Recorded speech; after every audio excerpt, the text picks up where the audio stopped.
Welcome back to Tech by Pike. Today we're going over the benchmarking results of the MSI GE76 Raider gaming laptop. We did an unboxing and just a quick overview of the chassis, the internals, keyboard, trackpad, and all that.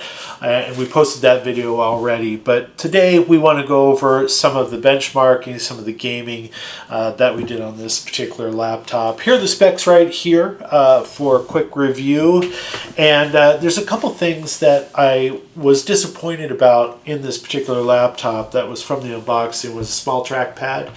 I just think with the keyboard, the palm rest, I don't know, they seem really large, and I think they can kind of expand that trackpad out just a little bit. It's a 17-inch gaming laptop, and the trackpad itself is just so small. Another thing that I wasn't too fond of was the fact that it had some backlight bleed when you first started up.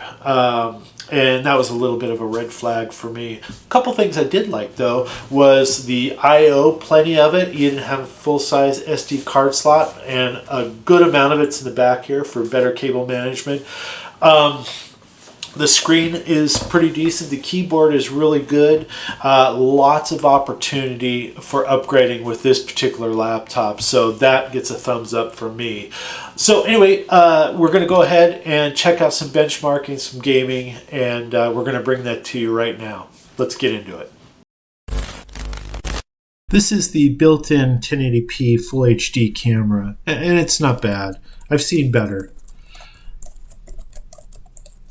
There's some typing. Not sure if you can hear that or not, but I mean, it's good enough for conferencing calls for sure. We're going to test the speakers here with some no copyright music off of YouTube.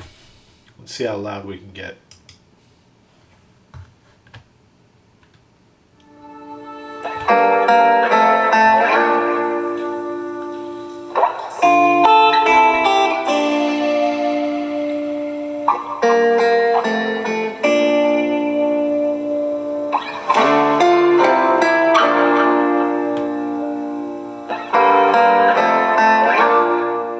Really like the rich sound that comes from the speakers. They're really high quality.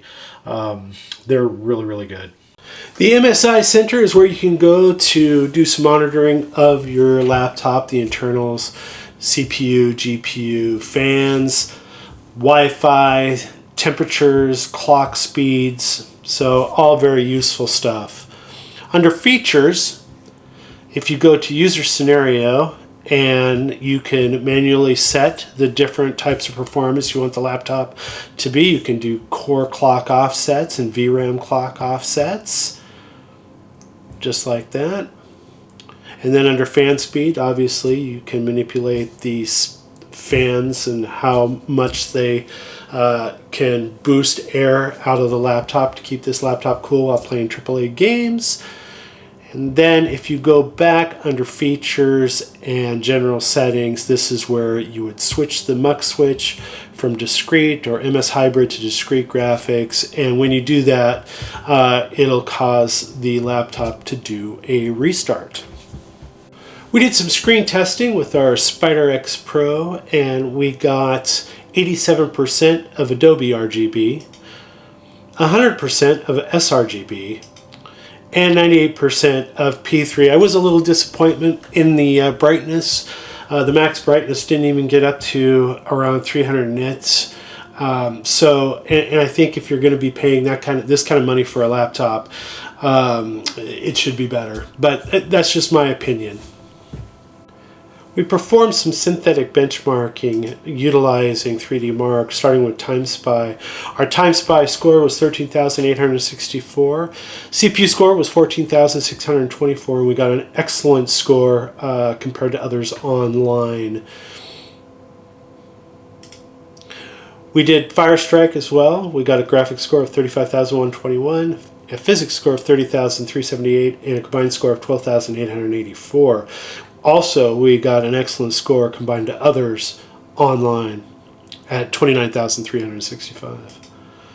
Our storage benchmark score came out at 3,032, and here's some read-write scores, bandwidth, and average access time.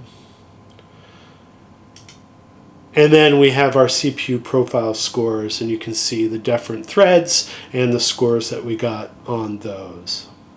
Our GPU score on Blender came out to 3,961.69, and our score is the red dot here on the graph, and you can see where it compares to other scores.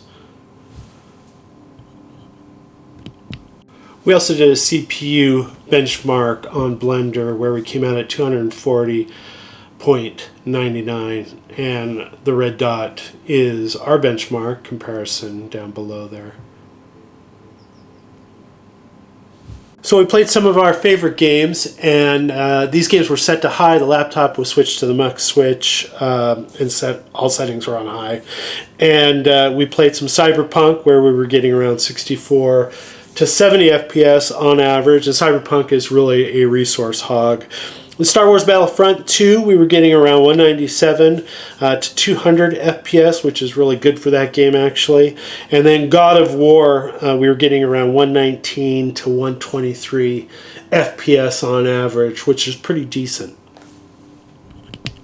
While playing some of our AAA games, we also monitored the temperature of the laptop, specifically over the GPU and CPU right below the screen, and it got pretty hot, around 37.2 Celsius on average, and then the palm rest and trackpad got around 20 to 21.7 Celsius.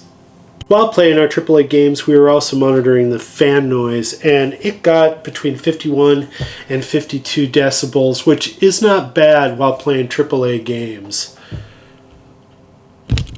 We performed some in-game benchmarking using our favorite games: Tomb Raider, F1 2020, Red Dead Redemption, Horizon Zero Dawn. The laptop had the mux switch switched, and it was on high settings, and the games themselves were also on high settings. For Tomb Raider, we got a max of 242 FPS and a minimum of 121 FPS. F1 2020, we got a max of 297 FPS and a minimum of 213 FPS. In Red Dead Redemption, we got a max of 96 FPS and an average of 74 and a minimum of 21. And then Horizon Zero Dawn, we got a max of 177 FPS and a minimum of 35 FPS. Fantastic scores. This laptop is a high performer when it comes to AAA games. There you go. So that is the MSI GE76 Raider gaming laptop. There is a lot of power underneath the hood of this particular rig. I really enjoyed having it here and being able to play some games, do some benchmarking, and just checking it out. The performance I liked. The speakers I thought were really good. You could hear some bass and not really tinny at the high level of volumes. The keyboard was decent. The trackpad is a little small in my opinion. Lots of opportunity for upgrading on this particular laptop, so that's great. The cable management, I mean, the I/O here is a little bit on the side, but it's all in the back here for that better cable management, and in my opinion, I like that. I'm a little tired of the look of it though, especially these hinges right here where they kind of pop out a little bit from the top. I wish they'd kind of streamline that a little bit. A little tired of looking at that, and but that's just my opinion. After that, I think this is a really nice 17-inch gaming laptop. We got it out on Newegg website for about $3,500 without tax.